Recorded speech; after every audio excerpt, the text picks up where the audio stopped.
टोपी वाला और बंदर की कहानी। एक गांव में एक आदमी रहता था। उसका काम टोपियाँ बेचना था। वो अपने गांव के साथ साथ आसपास के अन्य गांव में भी टोपियाँ बेचता था। वो रोज़ सुबह एक बड़ी टोकरी में ढेर सारी रंग बिरंगी टोपियाँ भरकर सिर पर रखकर घर से निकल जाता था। शाम को सारी टोपियाँ बेचकर वो घर लौट आता था।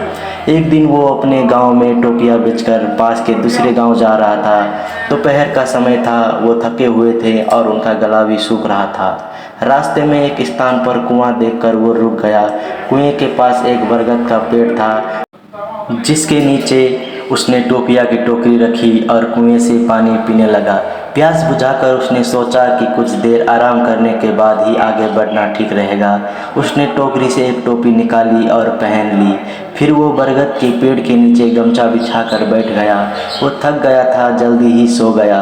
वो खर्राटे मारते हुए सो रहा था जब शोर ने उसे जगाया। जब उसने अपनी आंखें खोली तो उसने देखा कि बरगद के पेड़ के ऊपर कई बंदर कूद रहे हैं। वो ये देखकर हैरान रह गया कि उन सभी बंदरों के सिर पर टोपियाँ थी। जब उसने अपनी टोपियाँ की टोकरी को देखा तो उसने पाया कि सभी टोपियाँ गायब थी। वो चिंता में सिर पीटने लगा, सोचने लगा कि अगर बंदर ने सारी टोपियाँ ले ली तो उसका बहुत बड़ा नुकसान हो जाएगा।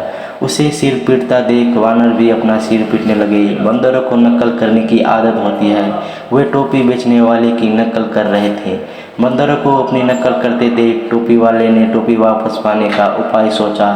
उपाय के बाद उन्होंने अपनी टोपी उतार कर फेंक दी। फिर क्या था, बंदरों ने भी अपनी टोपियाँ उतार कर फेंक दी। टोपी वाले ने जल्दी से सारी टोपियाँ टोकरी में समेट ली और आगे बढ़ गया। इस कहानी से हमें यही सीख मिलती है कि अगर सूझबूझ में कोई भी काम किया जाए तो वो हमेशा सफल रहता है। धन्यवाद।